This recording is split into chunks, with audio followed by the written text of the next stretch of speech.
This is the story of how the evergreens kept their leaves.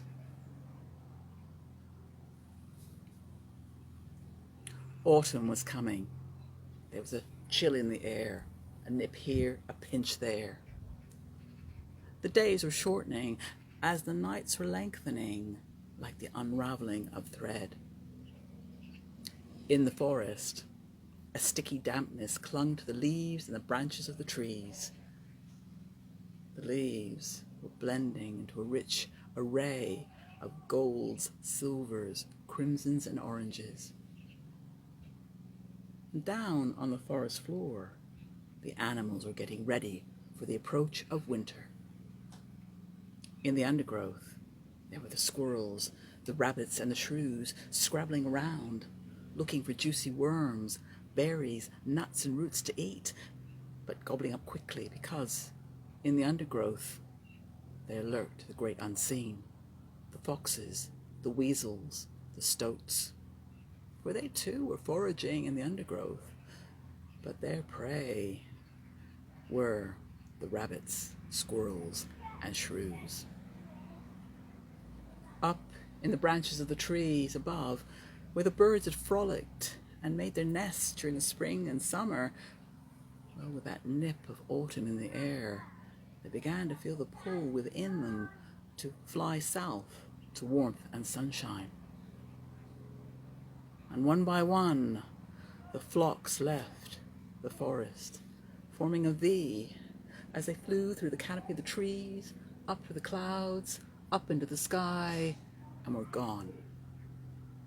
All except a little brown bird with an outstretched wing that lay there on the forest floor. For one day, before the nip of autumn was felt, in youthful folly that little bird, in joy, had shot up into the air, somersaulting once, twice, 3 times before hitting a tree and breaking its wing.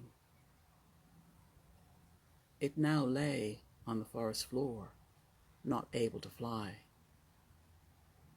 And with great sorrow in its heart, it watched as its family and friends flew through the canopy of the trees, up through the clouds, into the sky, and were gone, leaving it alone.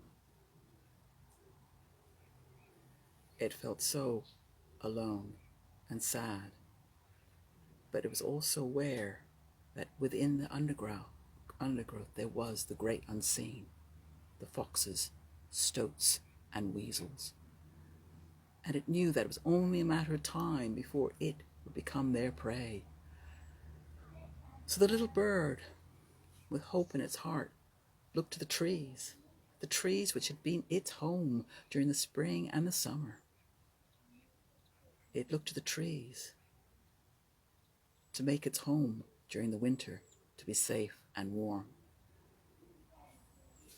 So the little bird approached the great silver birch, there standing in the forest, its trunk erect and straight, its branches up into the canopy of the trees, and the bark silver with its bands of black, and it shimmered in the autumnal sunlight. The little bird, with hope in its heart, greeted the silver birch and asked, "Oh, silver birch, good silver birch, you have been so kind to me and my family and friends. You have allowed us to make our home in your branches. But, alas, I have broken my wing, and I cannot fly. And they have all gone south for the winter, to the warmth and sunshine. Please may I make my home in your branches, so that I may be safe and warm?" And the silver birch, proud and disdainful, twisted its trunk around and looked down on the little bird on the forest floor. It sneered. "What? Allow you to make your home in my branches?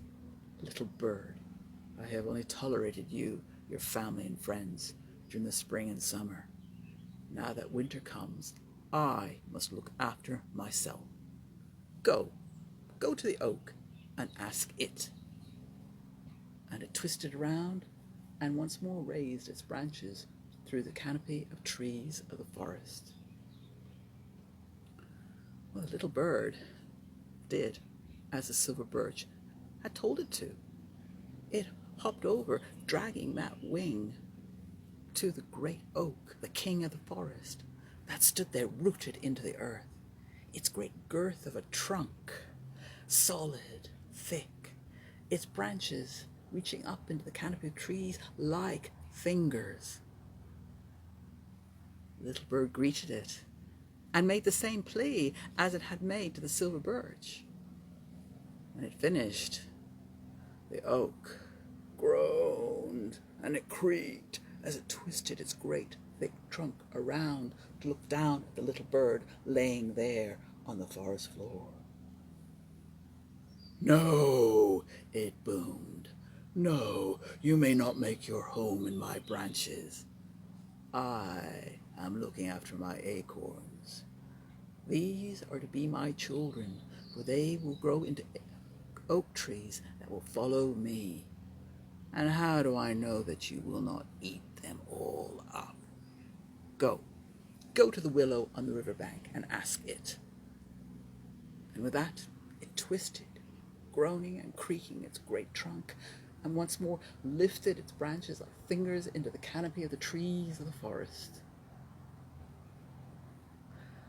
Little bird's hope within was getting a little dented, but it acted on the advice of the oak and went hopping over to where the willow tree stood on the riverbank, trailing its long branches in through the flowing waters.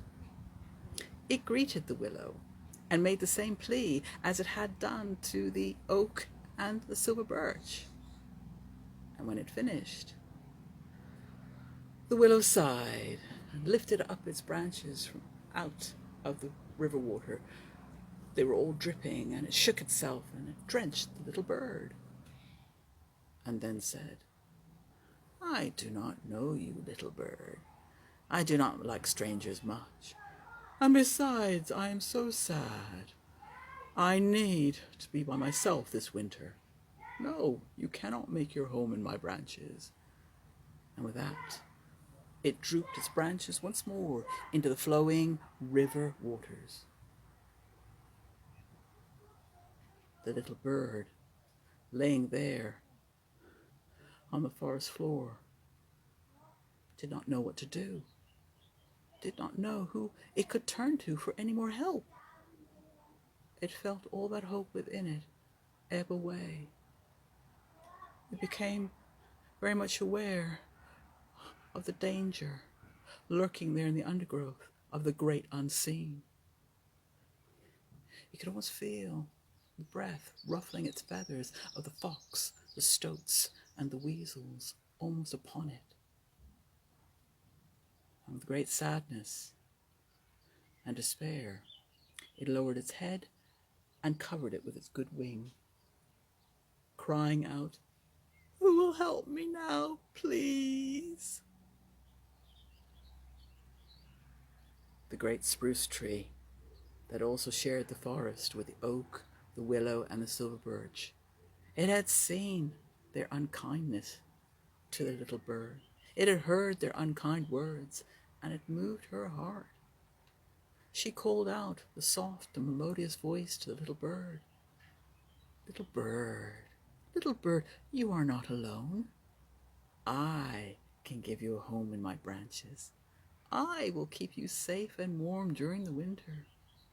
And with that, she reached out with one branch and she scooped it up from the forest floor and brought it to the heart within her trunk.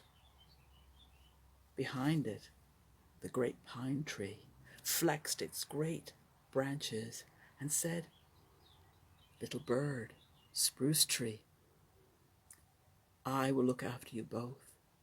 When the great wind, the north wind, comes howling down from the sky when winter is here, I will reach out with my branches and keep you all warm and safe."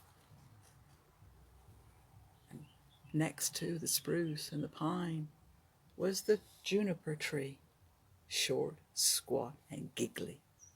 Its leaves were little spiky needles, and then there were clutches of bright red berries.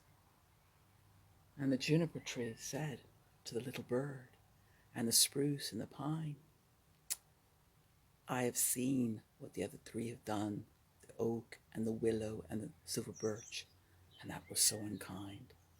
Little bird, said the juniper, I will give you my red berries for you to eat. You will never be hungry while you're with us. We will look after you. And there, nestled in the branches of the spruce, the little bird felt loved, comforted, and not at all alone. But the actions of the other three trees, the oak, the silver birch, and the willow, had not gone unnoticed. A breeze had wafted between the three.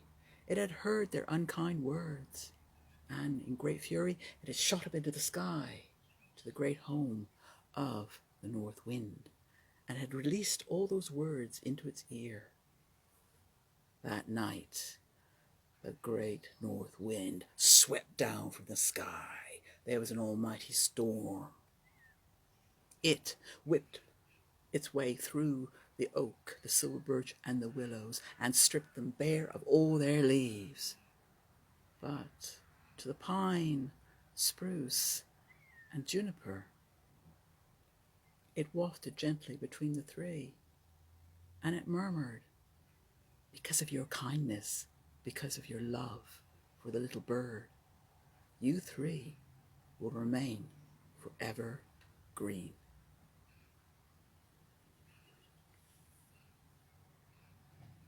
That's the end of my story. I hope you've enjoyed it. Thank you so much for listening.